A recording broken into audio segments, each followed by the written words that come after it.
Depuis les années 1990, la Guinée connaît une prolifération des académies informelles.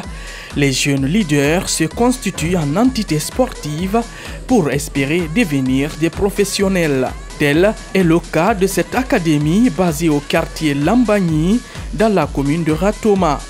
Le foot, pour moi, c'est une passion.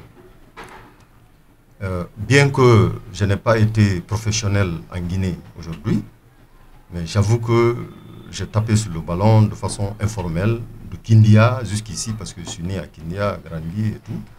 Qui connaît Kindia, pépinière de football en Guinée, donc j'ai évolué là. Donc j'ai tapé sur le ballon rond, et voilà, puisque je n'ai pas été professionnel, je n'ai pas continué cette carrière. Je me suis dit, alors, pour ne pas sortir carrément de cette structure, j'ai initié, comme l'a fait le président de la Fédération guinéenne de football, M. Antonio Soare, que j'admire beaucoup. Et vraiment, c'est une référence pour moi aujourd'hui. Je veux faire autant que lui, sinon plus.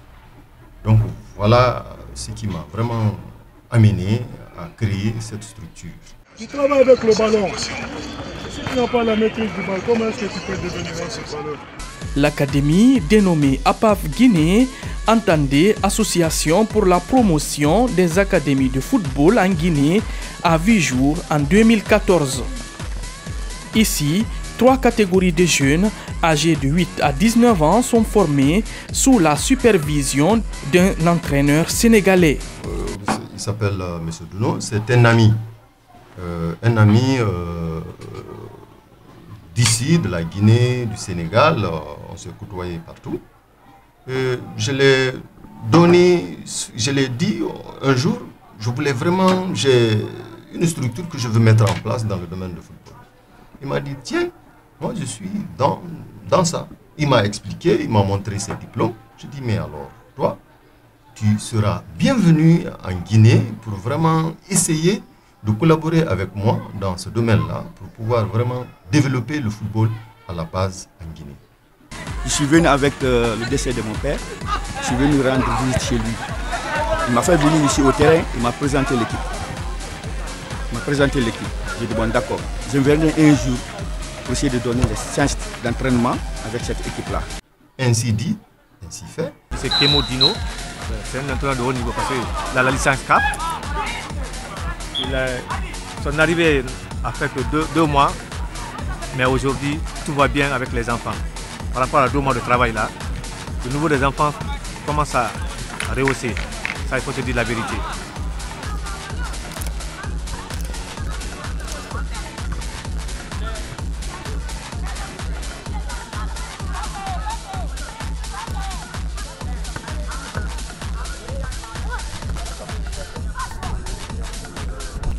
Kemoko Douno et les responsables de cette académie se sont fixés comme objectif former des champions de demain. Notre mission est d'assurer une formation morale, une formation éducative, sociale et physique par la pratique du football. Ces équipes sont encadrées par des spécialistes du football engagés pour permettre à ces jeunes d'atteindre leurs objectifs. L'arrivée d'un entraîneur sénégalais à l'académie matérialise l'ambition des dirigeants de hisser APAF Guinée au sommet du football guinéen.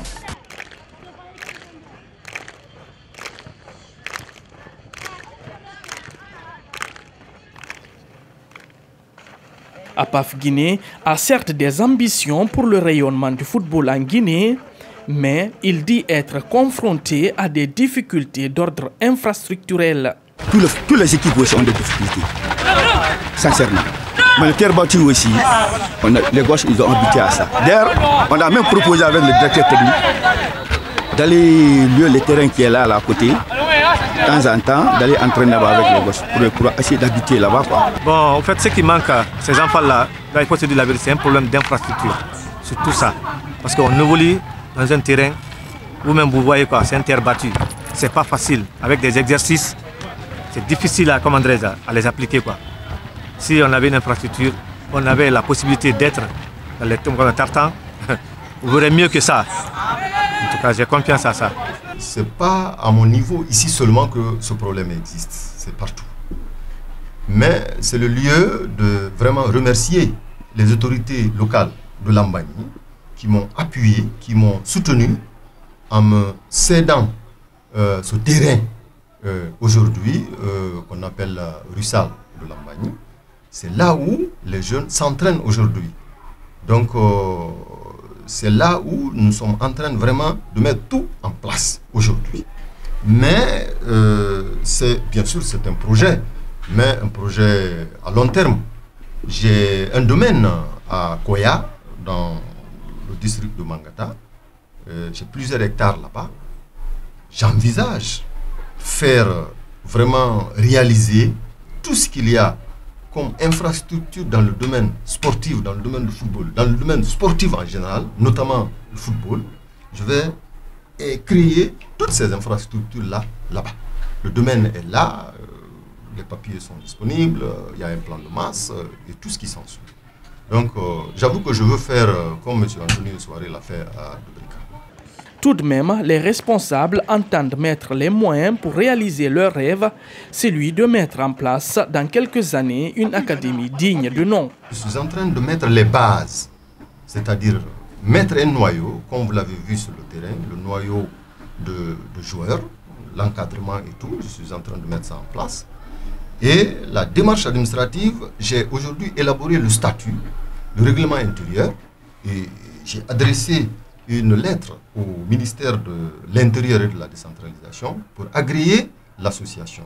Et c'est ce qui me permettra de venir vers la Fédération guinéenne de football, notamment la Ligue de football amateur, pour élaborer vraiment un lien de collaboration pour que l'académie puisse, à partir de cela, compétir sur le plan national. En fait, l'académie, ça fonctionne très bien. Surtout moi, mon fonctionnement, je suis l'intermédiaire entre les joueurs et le président, entre les autres structures d'académie dans le pays, entre notre académie. Ces équipes sont encadrées par des spécialistes du football engagés pour permettre à ces jeunes d'atteindre leurs objectifs.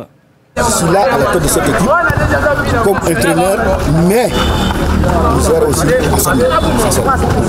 C'est mon ami, dès qu'il va dire que viens m'aider, je dois y avoir un problème.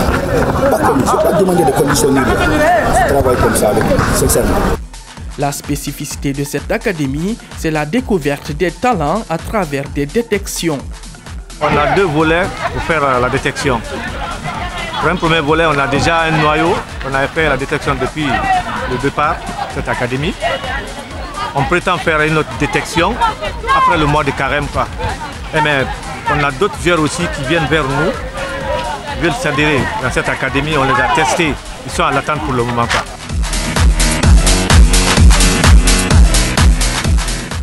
APAF Guinée est géré au quotidien par des responsables voués à la tâche.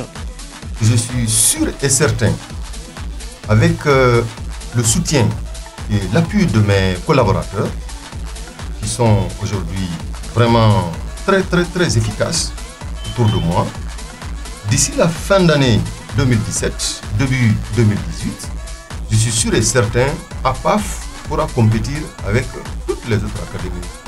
L'éducation et le sport restent la priorité des encadreurs, comme illustre le slogan de l'APAF Guinée, Sport-Études. Vous savez, par le passé, les parents pensaient que celui qui pratique le football est un délinquant. Mais aujourd'hui, ils ont compris qu'à travers le football, leurs enfants peuvent recevoir une éducation de qualité.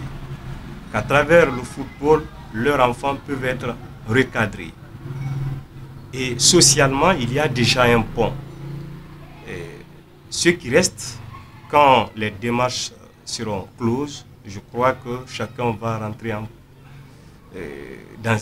sera rétabli dans ses droits pour qu'il y ait un contrat formel entre ces athlètes et l'académie. C'est une académie vraiment qui cherche à faire la promotion des joueurs, particulièrement ceux qui veulent vraiment étudier et jouer en même temps. Donc c'est ça l'objectif principal de l'académie. Tous ceux qui veulent jouer au ballon, tous ceux qui ont l'objectif vraiment d'avoir quelque chose dans le football. Donc cette académie a une vision pour ces personnes. Même pendant les vacances, il y a des cours de vacances qui sont initiés pour permettre à ces enfants de rehausser le niveau. Le slogan de APAF Guinée, c'est quoi? Sport-études. Dans le cadre de cette formation, encadreurs et formateurs suivent des jeunes sur et en dehors du terrain. Aujourd'hui, nous sommes en train d'appuyer ces jeunes joueurs scolarisés. On les appuie dans la scolarité même. Il y a certains, on les appuie dans leur scolarité. On les appuie dans le matériel et dans les fournitures aussi. Et nous appuyons ces jeunes joueurs quand ils sont malades. Quand ils sont malades, on a le bureau exécutif qui est là. Il y a un chargé de tout ça qui vient, qui me remonte l'information, telle personne ou telle personne a tel problème. Et puis, moi aussi, ce que je peux faire, et je le fais financièrement, et puis on s'occupe de l'enfant.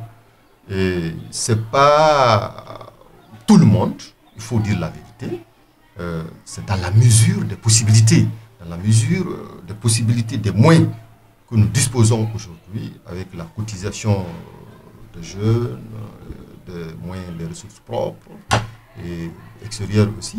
Les encadreurs sont très, s'il faut altruistes envers les joueurs, ils sont ouverts, ils ont le dos large. Donc nous n'avons pas particulièrement de problème par rapport à eux. Ils nous connaissent très bien et on les connaît très bien. Et puis il y a le respect aussi est mutuel entre nous. Les encadreurs comptent mettre une structure sportive qui favorise des formations théoriques et pratiques. C'est pourquoi APAF Guinée s'est doté des matériels adéquats pour faciliter le travail. Ces footballeurs aspirent tous à devenir des grandes stars du cuir rond. Donc nous sommes là tous pour un objectif. Sans quoi, si on n'a pas une même vision, on ne pouvait pas se réunir ensemble. Donc on a un objectif bien déterminé. L'objectif, c'est d'évoluer dans ces clubs, d'évoluer, de pouvoir quitter dans ces clubs, voyager à l'extérieur. Parce qu'on a des contraintes, nous et notre président de club, on veut évoluer pour que les dépenses qu'il a fait pour nous, pour le rembourser, tout ça là. Mes amis, ensemble, nous essayons de faire progresser le club. Nous faisons tout pour que le club puisse aller en avance. Il y a les démarches administratives et financières qui existent aujourd'hui entre, si vous voulez, les structures sportives de la Guinée avec la Fédération guinéenne de football. Je crois, moi aussi, personnellement, je me référerai à cette structure. Comment ça se passe? Et là, s'il y a des retours, je le souhaite bien, si demain, qu'un enfant puisse vraiment être dans l'équipe nationale cadet, pourquoi pas junior, pourquoi pas à l'extérieur au-delà. Et au retour, je crois que je ne pourrai pas, je ne vais pas négocier ça seul en tant qu'APAF. Je vais peut-être négocier ça avec les structures qui sont chargées de gérer le football guinéen. Je crois que dans cette structure-là, les règlements, ce qu'on doit faire pour que APAF bénéficie ce qu'il a investi sur l'enfant seront définis dans ces démarches-là. L'entraîneur sénégalais d'APAF Guinée dit n'avoir pas de difficulté à exercer son métier. Le plan technique et tactique, le matériel, on n'a pas ce problème-là. On n'a pas ce problème-là. On est bien équipés. Sincèrement, dans l'entraînement, je n'ai pas de problème d'entraînement. Tu sais, les enfants, tous les enfants sont à l'école. Des fois, il y a certains joueurs qui ont des cours, ils ne peuvent pas venir aux entraînements. C'est ça seulement qui est le problème. Dans le football, on ne peut pas prendre tout l'effectif. Tu dois prendre un effectif bien réduit. C'est comme ça qu'on travaille. Je prends 30 joueurs maximum. Ok? Je travaille avec ça. Mais je travaille aussi sincèrement dans de très bonnes conditions avec les enfants. Oui. Parce que le travail que j'ai fait, il y a la technique et tactique. C'est ça que j'impose dans un premier temps sur le gosse. S'il arrive à comprendre ça maintenant, j'essaie de passer sur le autre. Il m'a apporté quand même du bien. Il m'a appris pour les conduites de balles jusqu'à quel niveau je dois me déplacer pour aller récupérer et à quel niveau je dois me retourner. Et par exemple, il m'avait dit qu'avant d'orienter un ballon, que mes milieux doivent toucher les ballons d'abord. Parce que nous sommes 3. J'ai fait ça dans un match, il nous a texté, j'ai fait ça, il m'a dit que je commence à améliorer petit à petit. Il m'a appris à jouer à mon poste parce que moi je suis un milieu 6. Il m'a appris comment un milieu 6 doit récupérer, le centre de déplacement qu'un milieu 6 doit effectuer dans le jeu et les relances que le milieu 6 doit faire. Aujourd'hui, le football est devenu une science. Donc, il nous a apporté, puisque le ballon, ce n'est pas un jeu de hasard maintenant. Donc, il nous a apporté des systèmes de jeu qui permettent de connaître nos différents centres de déplacement dans le terrain. Et puis, avant, nous étions là, on ne se connaissait pas comment est-ce qu'il faut gérer ces différents postes. Mais maintenant, là, Dieu merci, et tout le monde connaît sa place quand même dans le terrain. On a un minimum de connaissances par rapport à ça. Les arts de gosses comme ça, on ne va pas le faire compliqué, on ne va pas le mettre dans les schémas qu'ils ne connaissent pas. Non, non, non, non. C'est base technique et tactique seulement qu'on va les apprendre. Dans le souci de réussir leur pari, l'Académie pour la promotion du football entend procéder à des séances de formation qui visent à renforcer les capacités de tous les membres de la structure. Il faut mettre la formation en premier lieu. Une fois que la formation elle est acquise, à tous les niveaux, que ce soit l'encadrement, les jeunes gens et tout le monde, y compris moi-même, parce que j'en ai besoin, je suis sûr et certain qu'on arrivera à pérenniser et on arrivera à aller très loin dans cette structure-là. Pour la visibilité de ces activités, APAV Guinée se sert souvent des médias et les réseaux sociaux pour vendre l'image de la structure. Nous avons un plan d'action qui est en phase d'élaboration qu'on va soumettre au président et éventuellement, quand ça sera validé par le bureau exécutif, c'est ce plan d'action qui sera suivi à la lettre pour que nous puissions avoir une véritable visibilité de cette académie. Parce que c'est vrai que nous sommes encore à l'état embryonnaire, mais laissez-moi vous dire que, comme on le dit souvent, celui qui veut aller très loin prépare sa monture. Nous sommes en phase de préparation, mais cela dépend aussi de la communication qui sera faite autour de cette académie. En attendant que la construction des centres de formation et des infrastructures en Guinée ne soit effective pour la pratique du sport en général et le football en particulier, la jeunesse guinéenne se contente pour l'heure des académies informelles pour réaliser leurs rêves.